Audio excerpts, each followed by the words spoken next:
Bienvenidos a su trinchera para la defensa de la madre tierra, Zona Verde. Soy Daisy Toussaint y desde el Mirador Sur, Santo Domingo, República Dominicana, les invito a que nos acompañen durante esta media hora cargada de la mejor información ambiental.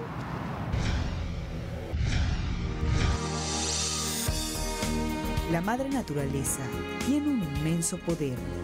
Así como nos regala maravillosos paisajes, dignos de total admiración, también reclama sus espacios, muchos de ellos invadidos por la humanidad y la invención. Todos, fenómenos que requieren de una gran reflexión, ya que realmente sin ella no sería posible la creación. Recuerden que tenemos a su disposición nuestras redes sociales para que nos envíen sus saludos y comentarios. Estamos en Twitter como @ZonaVerdeTLSur, en Facebook como Zona Verde Telesur y nuestro correo electrónico es zonaverde@telesurtv.net. Veamos de inmediato las noticias más destacadas de esta semana.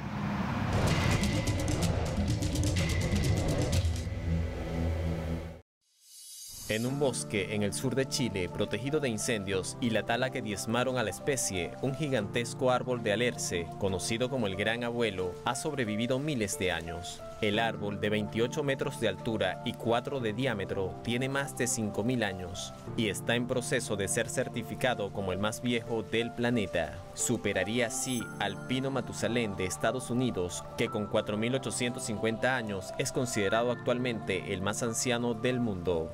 Fue el guardabosque Aníbal Enríquez quien encontró el alerce milenario mientras patrullaba en el año 1972. Su hija, también guardabosques, cuenta que su padre no quería que la gente y los turistas supieran dónde estaba el árbol porque sabía que era muy valioso. Además de esquivar el fuego, el Gran Abuelo se salvó de la sobreexplotación de esta especie endémica del sur del continente americano, donde durante siglos su madera se usó para construir casas y embarcaciones. Después de 30 años de luchar contra la caza furtiva, el defensor de rinoceronte sudafricano, John Hume, asegura que se quedó sin dinero para seguir con su cruzada de mantener la reproducción de esta especie en peligro de extinción. El empresario, que hizo su fortuna en el sector del turismo, ahora cuenta con unos 2.000 animales y 8.000 hectáreas de tierra. Calcula que a la fecha ha gastado unos $150 millones en el proyecto y confía en que alguien más siga adelante con la granja. La especie sigue en peligro ya que en el mercado negro los cuernos se cotizan hasta a $60.000 por kilo, lo que compite incluso con el valor del oro. Y pese a las drásticas medidas contra la caza furtiva en parques nacionales, solo el año pasado se mataron casi 450 rinocerontes en el país africano, una cifra apenas inferior a la del año anterior. Los ladrones de cuernos en los últimos años han modificado su estrategia y ahora también atacan los parques privados. La subasta de esta granja de rinocerontes se realizó a partir del 26 de abril y se abrió en $10 millones.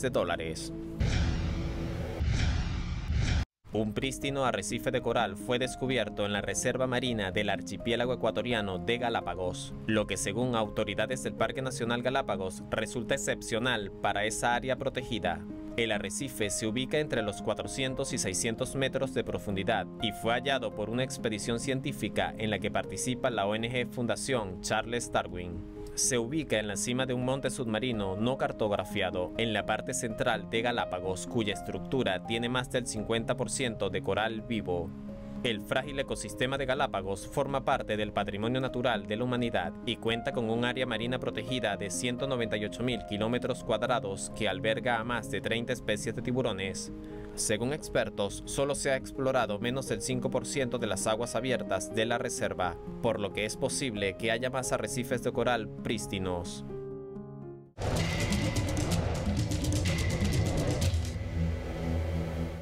Hacemos una pausa en Zona Verde, pero antes te damos algunos tips sobre los océanos. Veamos.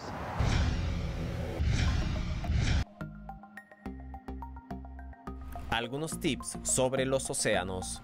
Se estima que más de 10 millones de toneladas de plástico alcanzan nuestros mares y océanos cada año. Estudios recientes indican que los océanos absorben alrededor del 31% del dióxido de carbono generado por el hombre.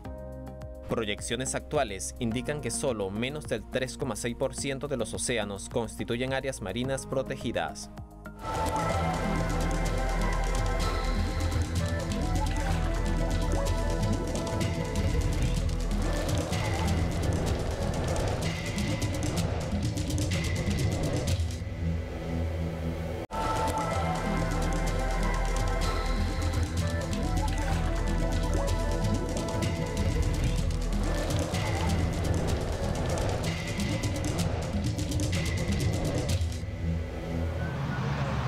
Volvemos con más de Zona Verde, el informativo ambiental de Telesur. El cambio climático no solo tiene consecuencias visibles y notarias en forma de grandes fenómenos meteorológicos.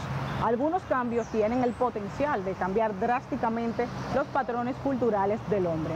Un ejemplo de ello son los árboles, que son utilizados para la elaboración de instrumentos musicales, ya que estas especies requieren de mucho tiempo de desarrollo y para alcanzar las condiciones óptimas para fabricar algunos instrumentos. En la nota contexto de hoy les daremos todos los detalles.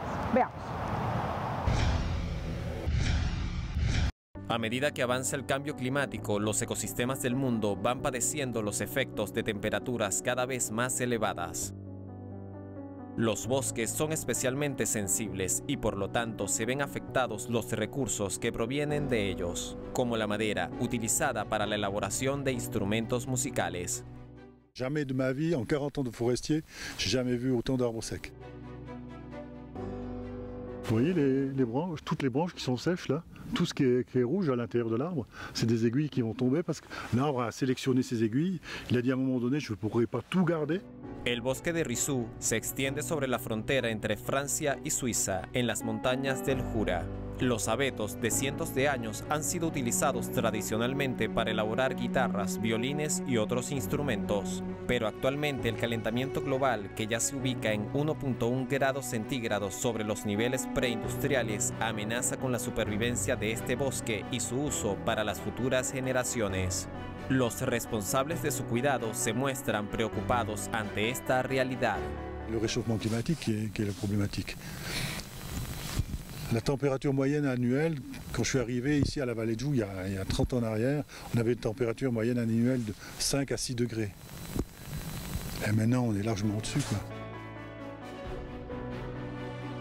Je suis inquiet, pessimiste pas, mais inquiet, parce que je me dis que si ça continue comme ça, le stress qui va être posé sur ces arbres va être de plus en plus fort et je ne sais pas dit qu'ils s'en sortent. Cuando la madera de un árbol se utiliza para un fin muy particular, solo contados individuos poseen las características necesarias para esta finalidad. En el caso de los instrumentos musicales, su madera debe provenir de árboles que hayan crecido en un estrecho margen de altitud y que tengan una edad específica. Je m'appelle Théo, je suis cueilleur d'arbres. Là, vous êtes dans la forêt du Rizú. Et là, vous voyez un arbre qui a environ 350 ans d'âge et qui va servir à faire des instruments de musique. Des guitares, des violoncelles, des violons. Les instruments de musique, il faut de la veine très serrée. Et c'est pour ça que plus ils poussent en altitude haut, entre 1000 et 1200 mètres d'altitude, et les veines seront très serrées. Parce qu'il y a très peu de terre, ça pousse beaucoup sur des cailloux. La madera de abeto es blanda, rígida, pero liviana, lo que la hace ideal para hacer las cajas de resonancia ubicada en la parte superior de los instrumentos como las guitarras, y su función es amplificar las vibraciones de las cuerdas. Sin embargo, menos del 1% de los árboles en el bosque poseen las características necesarias para su utilización, lo que hace que las altas temperaturas incrementen la vulnerabilidad de los pocos árboles útiles. La coupe de bois, il y a peut-être 300 arbres, et il y aura peut-être 2 arbres ou un arbre, un bout d'arbre qui va pour la résonance. Il y a à peu près 2000 pièces pour les tables de guitare, là, entre guitare classique, romantique et folk. Los abetos son el árbol más común en Suiza, y el clima estable que mantenía la región del Jura hizo que esta especie fuera perfecta para producir madera destinada a la construcción de instrumentos acústicos de cuerda. Sin embargo, las altas temperaturas traen consigo la disminución del agua disponible en el suelo. Esto hace que la madera de los árboles sea cada vez más seca, perdiendo su calidad acústica. Avec le réchauffement climatique et le manque d'eau, je ne sais pas ce qu'on va trouver comme bois de résonance, de bois de haute qualité dans les prochaines années. Ça devient une catastrophe avec les bois qui sèchent sur pied. Los expertos estiman que en menos de 2 décadas ya no habrá madera de calidad para la elaboración de instrumentos. Nous, ça nous inquiète beaucoup. Et même pour les luthiers, les gens qui fabriquent des instruments de musique, je ne sais pas où ils vont aller se ravitailler d'ici, comme je dis, 10 ans, 15 ans, 20 ans. La música, como elemento cultural de expresión de la humanidad, está íntimamente ligada a elementos de la naturaleza. Los fabricantes de instrumentos, como responsables de ese vínculo entre ambos mundos, explican la importancia de utilizar una madera tan especial. L'air à l'intérieur de la guitare qui va, avec la vibration de la corde, se mettre à bouger et puis faire vibrer comme la peau d'un tambour la table d'harmonie. Donc on veut des meilleures qualités vibratoires possibles et la forêt du Rizú, elle garantit ça. Aunque ya se han realizado pruebas con otras maderas de especies que toleren mejor los crecientes niveles de calor y sequía, los músicos manifiestan incertidumbre sobre si la calidad del sonido será la misma que con los abetos que tradicionalmente se utilizan. Si l'épicéa de résonance disparaît, il faudra trouver autre chose. Peut-être que ça sera une bonne chose de trouver autre chose, on ne sait pas. Ils sont en train de faire des essais avec des cèdres du Liban. Le cèdre, il est aussi utile pour faire des tables de résonance. Simplement, dans la durée, il se conserve moins bien longtemps. Enfin, une table qui est faite en cèdre va vibrer moins longtemps. El cambio climático se manifiesta de formas evidentes como grandes huracanes o extensas sequías y también tiene efectos sobre la producción de alimentos. Solo en África la productividad agrícola se redujo 1/3 desde el año 1961. Y otra de sus consecuencias, sutil pero también dramática, es la pérdida irreversible de elementos y valores culturales ligados a la naturaleza, en este caso manifestada en la potencial pérdida de la forma como hacemos música. Es tiempo de asomarnos a nuestras redes sociales y digitales y ver lo que ha circulado en materia de ecología y ambiente, pero también lo que ustedes nos hicieron llegar a través de nuestras plataformas en Twitter como @ZonaVerdeTeleSur y en la página de Facebook Zona Verde Telesur. Revisemos. En la red social Twitter, la cuenta @terracremada comparte extractos de un estudio sobre la contaminación atmosférica por estelas aeronáuticas. Las partículas metálicas utilizadas son contaminantes ambientales bien conocidos: agotamiento de la capa de ozono, enfermedades cardiorrespiratorias, enfermedades neurodegenerativas, quemaduras solares. En la misma plataforma, el usuario @SantiMBarajas comparte una denuncia llamando al uso consciente del agua.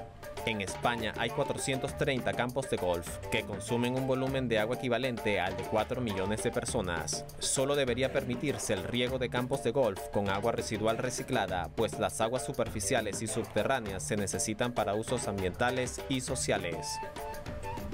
En la red social Facebook, la publicación de Foro Nacional Ambiental, que comparte la infografía Primer mapa de manglares de Colombia a escala 1/25.000, realizado con una metodología sistematizada de procesamiento digital de imágenes de satélite, ópticas y radar para el año 2020.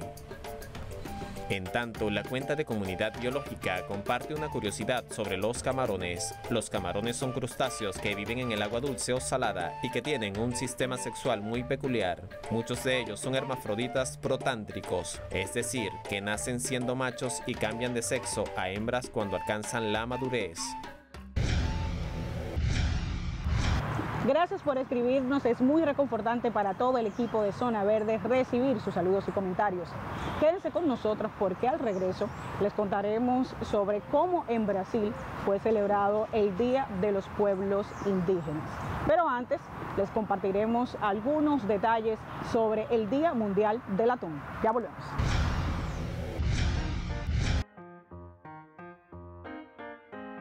¿Sabías que? Se estima que el 33,3% de las poblaciones de las 7 especies principales de atún están sobreexplotadas. Por esto, en diciembre del año 2016, Naciones Unidas proclamó al 2 de mayo de cada año como el Día Mundial del Atún, fecha que marca la importancia de una gestión pesquera sostenible y el papel del atún en el desarrollo sostenible, la seguridad alimentaria, la economía y los medios de vida de las personas de todo el mundo.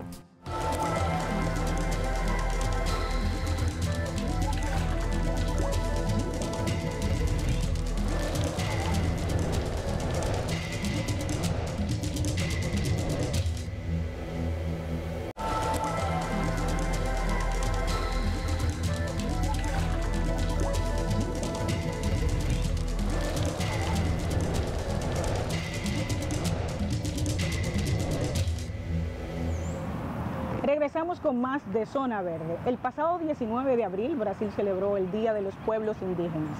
En el 2023, la jornada de conmemoración a la resistencia de las poblaciones originarias encuentra un contexto inédito con la presencia de indígenas en el gobierno de Lula da Silva.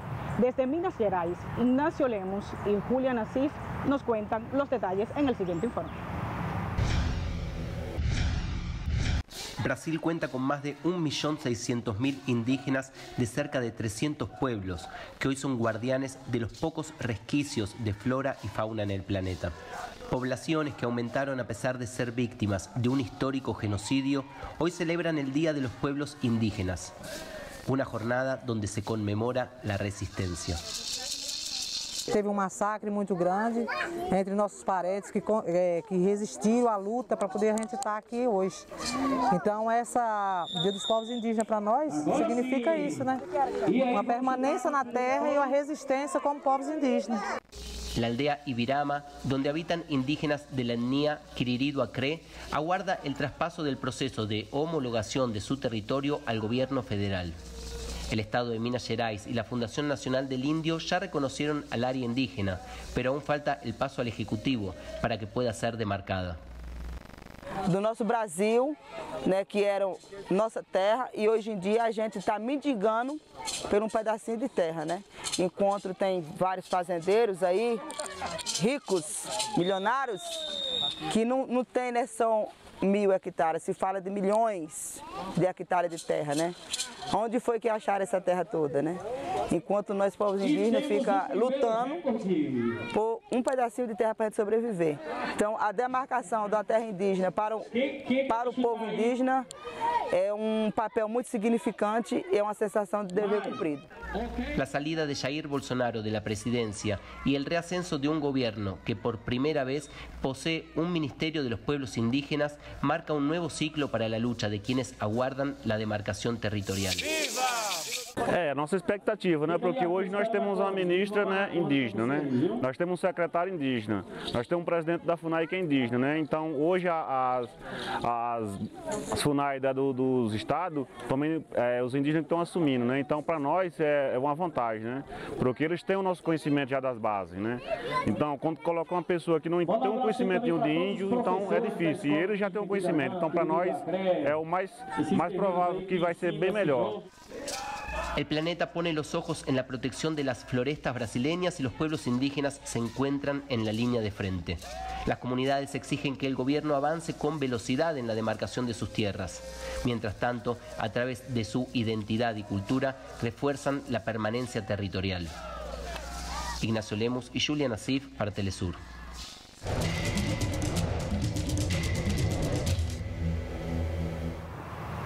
Los bosques cubren 1/3 de la superficie terrestre. Las regiones tropicales de nuestro planeta poseen la mayor parte de su extensión, con el 45% de su totalidad, mientras más del 50% se encuentra en solo 5 países. Dada su importancia ecológica, periódicamente, la Organización de Naciones Unidas para la Alimentación y la Agricultura emite un informe sobre los recursos forestales mundiales. En el siguiente informe veremos los datos ambientales de esta fase. Veamos.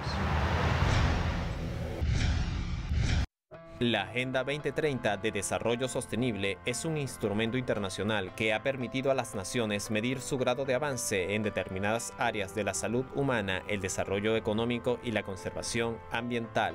Entre sus objetivos se encuentra el número 15, que busca proteger, restablecer y promover el uso sostenible de los ecosistemas terrestres, entre estos los bosques. Y una de las medidas más importantes que indican el grado de impacto del desarrollo es la superficie forestal en relación a la superficie total de nuestro planeta.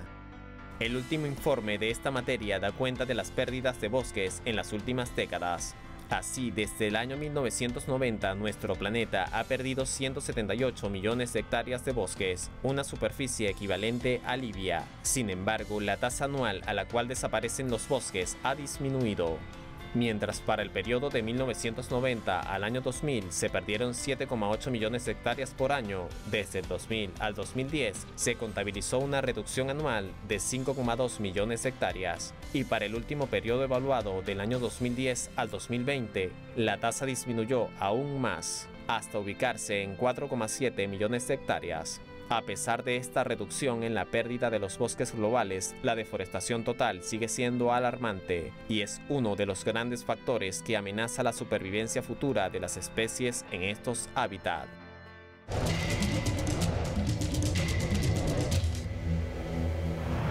Pensando en la importancia de ampliar nuestra forma de percibir y vivir la naturaleza como un todo al que pertenecemos y entender cómo impacta la actividad humana en ella, te presentamos cada semana la definición de un término propio del lenguaje ambiental.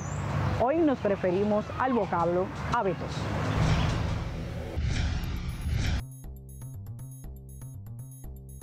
Abetos.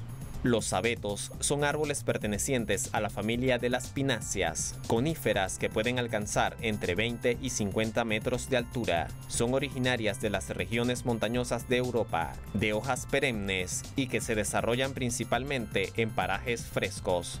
Por sus cualidades, su madera sirve para construcciones, para instrumentos musicales de cuerda, y de su corteza se extraen químicos como la trementina y la colofonia. Es un árbol de uso típico en las decoraciones de Navidad.